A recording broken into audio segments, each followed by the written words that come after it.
For 80 days, London lived on the edge of destruction. Every dawn, the people awoke to a sound that could stop their hearts, the sputtering drone of Hitler's newest weapon, the V-1 flying bomb. Each time the buzzing stopped, you had only seconds to pray.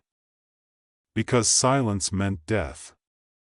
But what the world didn't know, what even most British soldiers never learned, was that London's salvation would come from a tiny American invention. A device no bigger than a man's hand, that German scientists had already declared scientifically impossible. This is the story of the VT fuse, the secret weapon that systematically dismantled Hitler's campaign of terror and changed the course of modern warfare forever. Our story begins just 1 week after D-Day. Allied troops were fighting their way through the hedgerows of Normandy when Hitler unleashed his promised Wunderwaffe, the vengeance weapon. At exactly 4:15 a.m. on June 13, 1944, a strange new engine roared to life above the English Channel. Moments later, the first V-1 buzz bomb slammed into a railway bridge in London. 6 people died instantly. 30 were injured. 200 left homeless. It was a brutal announcement. The next phase of the war had begun. The V-1 was the pride of the Reich, the world's first true cruise missile. It carried nearly a ton of explosives, flew at over 400 miles per hour, and could reach London in just 15 minutes. To Germany's high command, it was a dream weapon, cheap, pilotless, unstoppable. Major General Walter Dornberger, the head of Germany's advanced weapons program, believed that even if 1 in 4 V-1s made it through, London would suffer more damage than during the entire Blitz of 1940 and 41, at a fraction of the cost. Dr. Robert Lusser, the V-1's chief designer, was even more confident. He calculated that interception was statistically impossible. The missile flew too fast, too low, and too small a target for conventional defenses. A British pilot had to dive at full speed, get within 200 yards, and hope his gunfire hit before the bomb exploded, likely taking him with it. For the first time in years, the German high command felt they had the upper hand. When the attacks began, the terror was unlike anything before. The V-1's engine made a pulsing, sputtering roar, that infamous buzz. Londoners soon learned that when the sound stopped, it was time to run. Because the bomb was falling. For the first few weeks, chaos reigned. The anti-aircraft guns around the coast were nearly useless. Traditional AA shells used a time fuse, a tiny clockwork timer manually set before each shot.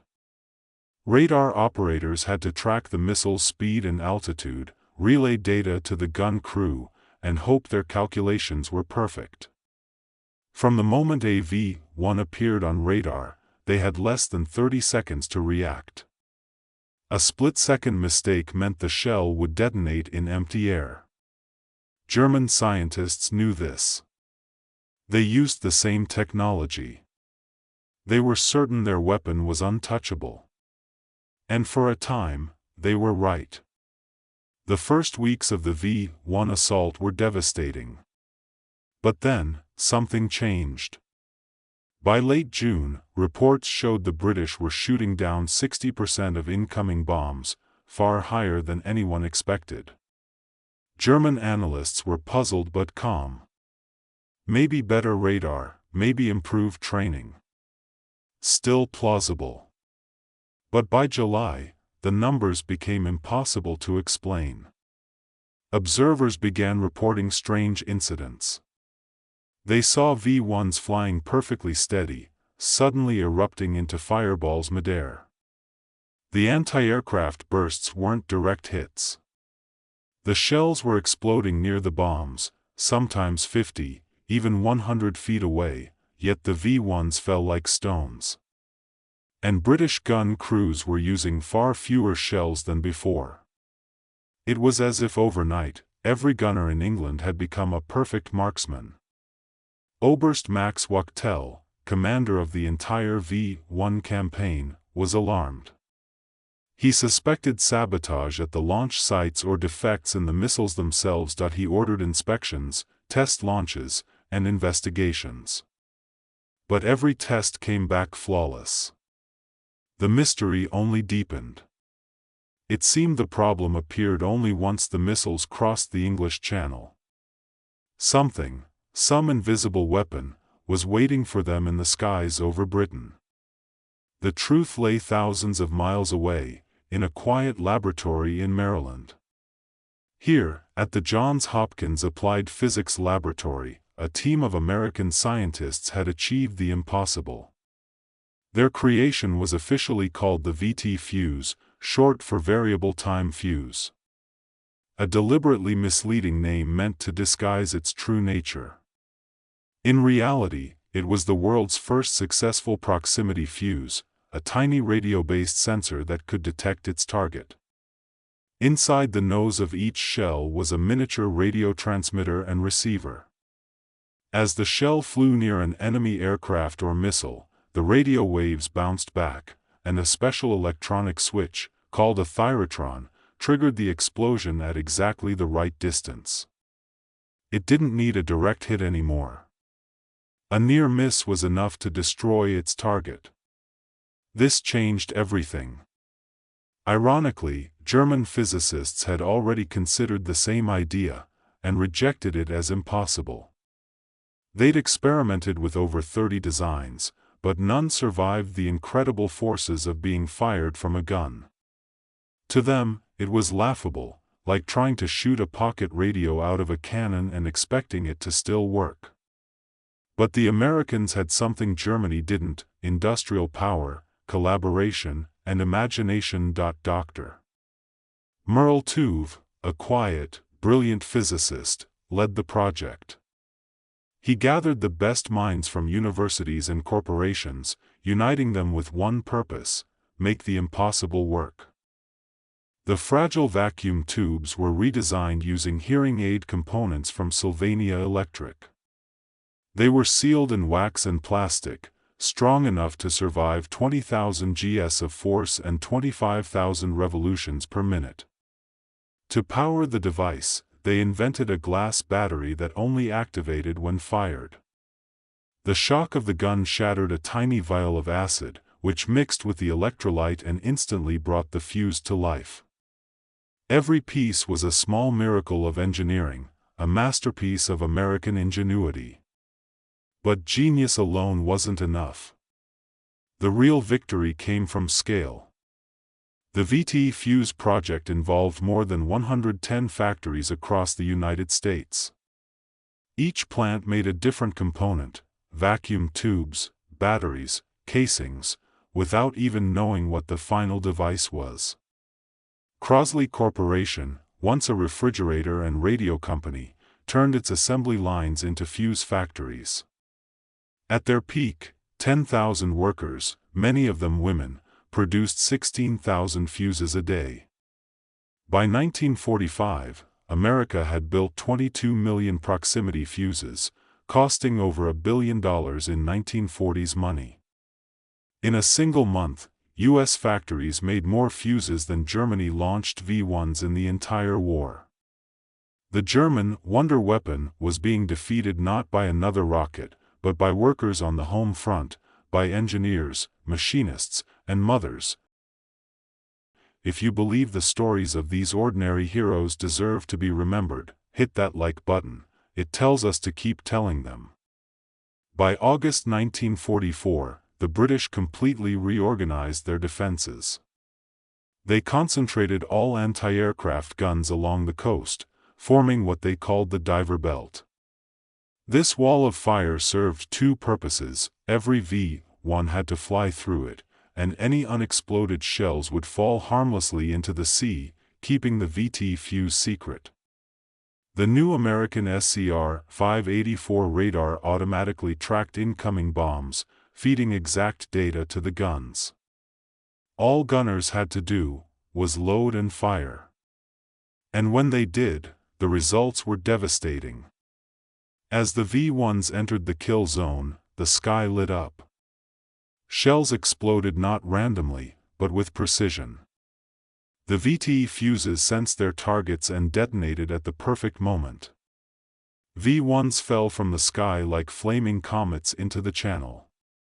On a single day in late August, 82% of all incoming V-1s were destroyed. The Germans were stunned. WWII's headquarters descended into panic. How could their unstoppable weapon be failing so badly? They searched for saboteurs, faulty materials, anything. But everything checked out. They were forced to accept the unthinkable. The Allies had perfected a weapon their own scientists had declared impossible. They tried everything, launching at night, from higher altitudes, from treetop level, even in massive waves. Nothing worked. The shield held. The V-1 offensive was dying. In a bitter twist of fate, during the Battle of the Bulge, German forces captured an entire American ammunition depot. Inside were crates filled with VT-fused shells. But because their scientists had sworn such a device couldn't exist, they never examined them. The secret weapon they had been desperate to uncover was sitting right in front of them, and they didn't even recognize it. By September 1944, the V-1 campaign was effectively over. Of the 9,500 flying bombs launched at Britain, only 2,500 reached London. Over 6,000 civilians were killed, a terrible loss, but without the VT fuse, that number might have been 4 times higher. General Frederick Pyle, head of Britain's anti-aircraft command, later said it plainly: the little electronic device saved London. After Germany's surrender, Allied officers questioned the men behind the V-1 program. Their ignorance was total. They admitted they had suspected improved radar, but never imagined a shell that could think. When they were finally shown a captured American VT fuse, they were speechless. They couldn't understand how the vacuum tube survived firing or how the batteries worked.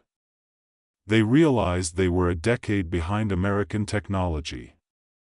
Dr. Merle Tuve later said their success came from something uniquely American: collaboration.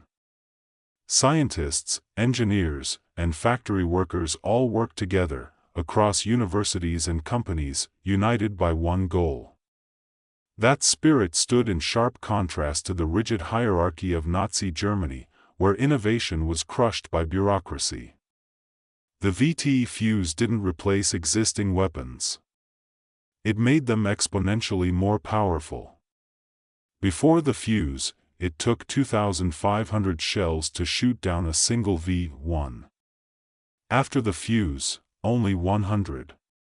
It was a revolution not of brute force, but of intelligence. When the war ended, the secret was finally revealed.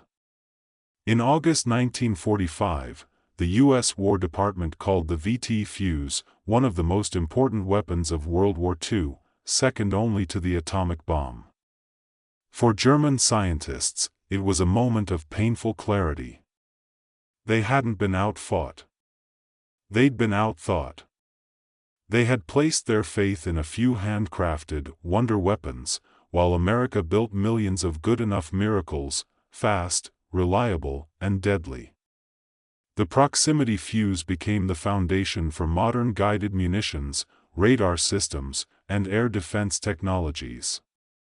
But its greatest legacy isn't in machines, it's in the idea that free people, working together, can solve the impossible. On that summer day in 1944, as 82% of Hitler's terror weapons fell harmlessly into the sea, the nature of warfare changed forever. The VT fuse was not a weapon of destruction, it was a weapon of protection. A triumph of science, collaboration, and human ingenuity. And above all, it was proof that even in humanity's darkest hour, brilliance, courage, and unity can light the way. If you believe stories like this should never be forgotten, share this video with someone who loves history. And if you want to uncover more hidden innovations that changed the war, check out our story on the P-51 Mustang next.